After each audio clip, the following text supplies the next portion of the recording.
अभी क्या एक्सपेक्ट कर रहे हैं आज के फैसले को लेकर? देखिए, पहले तो हमने फुल कोर्ट की एक डिमांड रखी है और ये कि इजाज़त हसन साहब रिफ्यूज़ कर गए थे, उनको इसमें नहीं बैठना चाहिए। तो देखते हैं आगे क्या प्रोसीडिंग होती है। अच्छा, मानेंगे जो भी फैसला आएगा? असल मकसद क्या है? मकसद यही है कि एक अहम आईनी मामला है और क्योंकि आपको नजर आ रहा है कि कल मंसूर अली शाह साहब की जजमेंट आई है, तो सारे जजेस का माइंड इस पे आना चाहिए और सुप्रीम कोर्ट का कलेक्टिव विजडम नजर आना। जो भी फैसला आएगा कबूल करेंगे जी, देखते हैं अभी।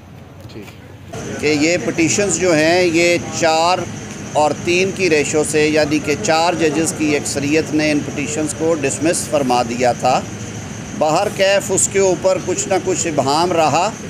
और उस इबहम को अब दूर कर दिया गया। जो कल 2 जज साहिबान का इख्तलाफी फ़ैसला आया, उन्होंने अपने वो शॉर्ट ऑर्डर की तशरीह कर दी और उस पर उन्होंने कहा कि 7 रुकनी जो बेंच था उसने 4-3 की रेशो से ये पिटीशंस जो हैं ये डिसमिस कर दी हैं। तो आज भी जो पाकिस्तान मुस्लिम लीग नून, पाकिस्तान पीपल्स पार्टी और जमीयत उलमा इस्लाम फजलुर रहमान के जो वकला हैं जो कि पहली प्रोसीडिंग्स में भी हिस्सा थे, वो आज फिर आए हैं और वो अदालत के रूबरू ये मुद्दा उठाएंगे कि इस मामले को हल करने के लिए, वैसे तो ये हल तलब मामला है, इसको किसी फर्दर तशरीह की इंटरप्रटेशन की ज़रूरत नहीं है। अब ये यहाँ हो गया है कि जो ओरिजिनल फ़ैसला था वो 4-3 की निस्बत से पिटीशंस जो थी वो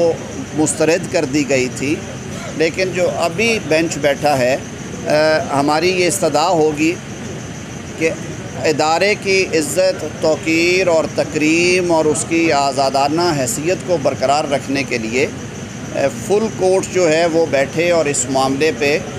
वो तशरीह करे इन सब मामलात की, बशमूल जो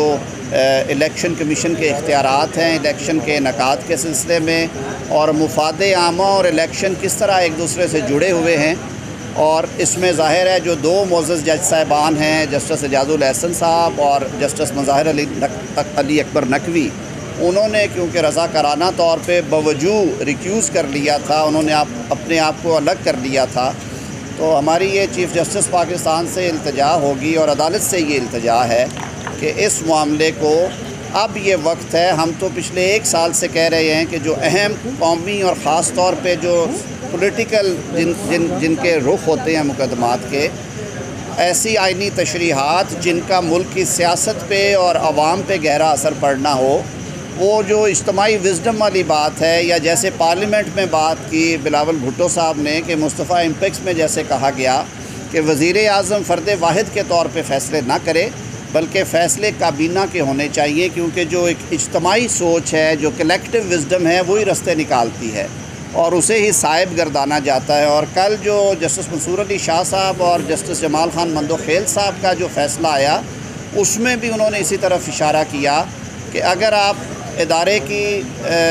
आज़ाद हैसियत को, उसकी गैर जानबदारी को, फ़ैसलों में शफाफियत को आप लाज़म करार देना चाहते हैं, उनको इंश्योर करना चाहते हैं, तो उसके लिए अब ये वक्त है कि इस तरह के मुकदमात जिनके हवाले से ख़दशात पाए जाते हैं, 2 आरा पाई जाती हैं, 2 मुख्तलिफ़ तबक़ात हैं जो एक बात कर रहे हैं, दूसरे दूसरी बात कर रहे हैं और एक तकसीम नज़र आ रही है। इस इबहम को दूर करने के लिए और अदारे की इज़्ज़त, तकरीम और वक़ार के लिए ये ज़रूरी है कि उन 2 जज साहिबान जिन्होंने रज़ाकाराना तौर पे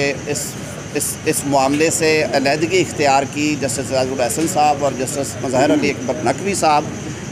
उनके अलावा जितने जज साहिबान हैं इस वक्त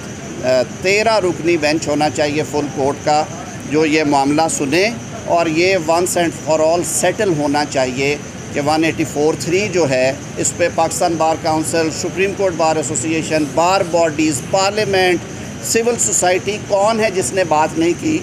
कि 184(3) के इख्तियारात जो हैं वो एक तरीक़ाकार के तहत आने चाहिए और उसमें वंस एंड फॉर ऑल ये मैटर सेटल होना चाहिए। बहुत शुक्रिया। साहब, अगर सर होगी बात